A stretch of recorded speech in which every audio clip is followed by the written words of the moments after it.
Hey folks, I know this is in my RuneQuest folder, and it's not RuneQuest.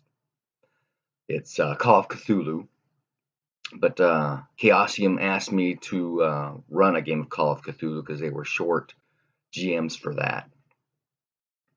So I said, sure, yeah. I've never run Call of Cthulhu before. I've got 5th edition on my bookshelf that I've looked through, and I've used bits and parts for my RuneQuest 3 campaign, but we're running RuneQuest 7, which I got the quick start for.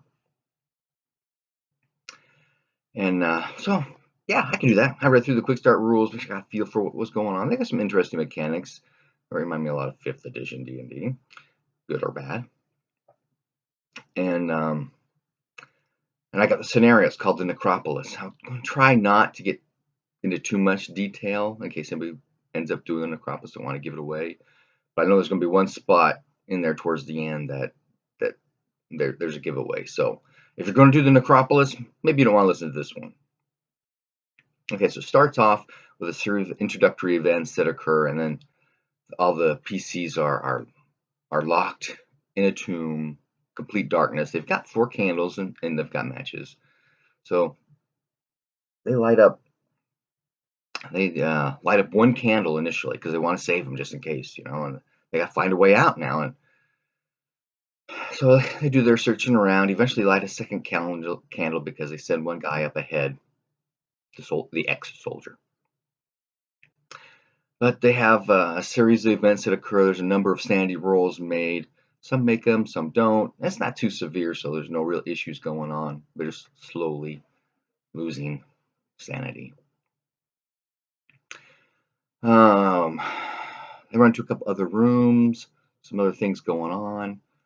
I actually set the timer on my watch, my phone, for 1 hour. Halfway through the allotted time for the scenario, there are large sounds that are coming from a certain area in the tomb. Somebody or a couple of them made their rolls to determine kind of where it was coming from, so they go to investigate.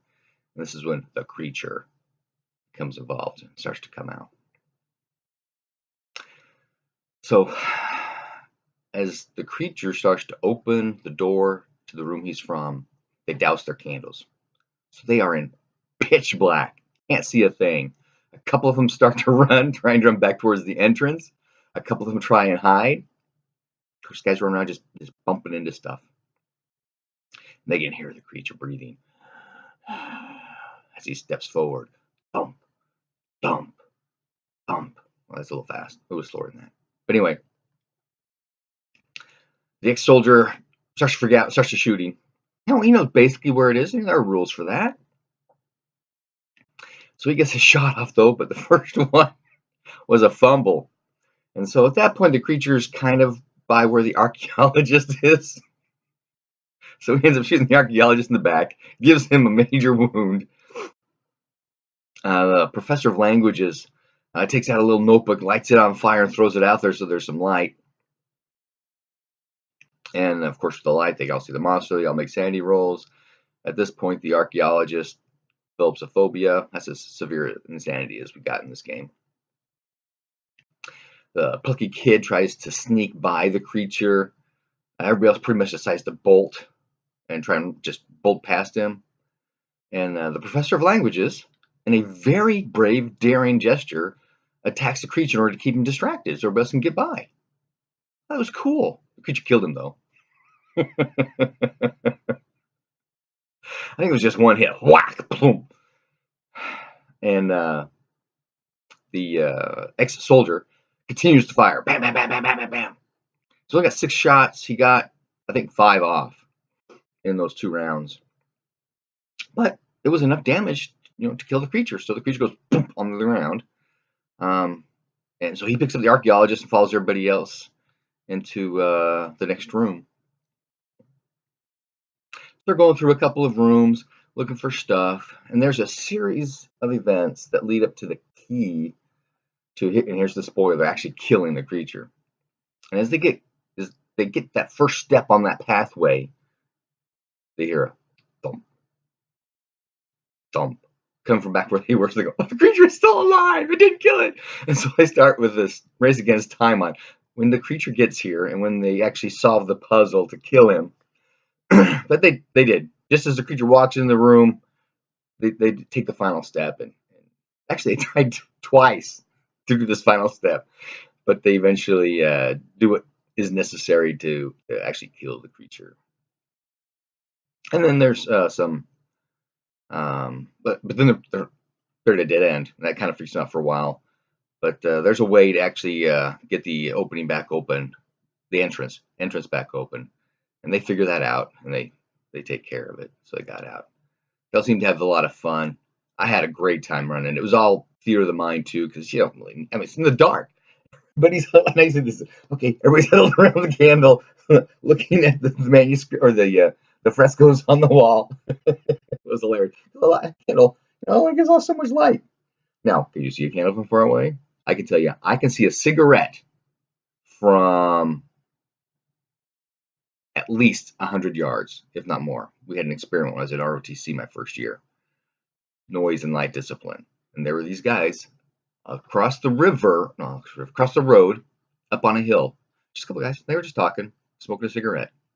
We could see and hear everything. It was enlightening, to say the least. So that was my first running of Call of Cthulhu. We used the 7th edition quick start, so there wasn't a lot of detail in the rules. A really shortish scenario. It's actually designed for 1 hour. We dragged it out to almost 2, but we had 6 players. With 6 players, there's more things that go on. It takes more time, that kind of stuff. But they had fun. There was 2 couples. Well, one was a boy and a girlfriend. The other was just a couple of friends. And then there were 3 individuals, or two individuals. So having a mixed party of people who didn't know each other, because most of my RuneQuest games from Origins, and the one I had, this was my first game I played, and later on with my RuneQuest games, most of them, excuse me, were groups of people who came together. They wanted to play RuneQuest together. So it was interesting to see the dynamic. There was a little hesitation every once in a while, and having watched all these videos that are out there about running games and doing stuff at cons and things like that, drawing people in, knowing your players. Obviously, you can't really know your players too well because you just met them. But I did catch myself in the back of my head thinking, the crew chief's not doing much. So I start trying to put the spotlight on the crew chief. Okay, chief, what are you going to do? That kind of stuff. The plucky kid was fairly forward on his stuff. He wasn't able to do some things he wanted to do at the time, so I have to take care of some other things when we get back to him. Okay, now make your sneak roll, that kind of thing.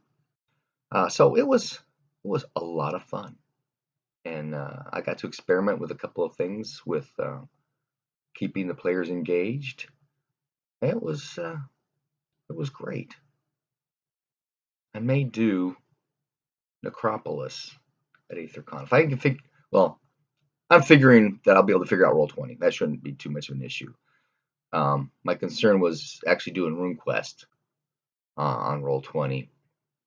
I know it's supposed to be system agnostic, but I've never done this online kind of thing, so I'm going to experiment with that for a while. And if I feel confident, I'll go ahead and let AetherCon know I'll run some RuneQuest, and I just may do a Necropolis as well. We'll see. Anyway, have a good day, guys. Out.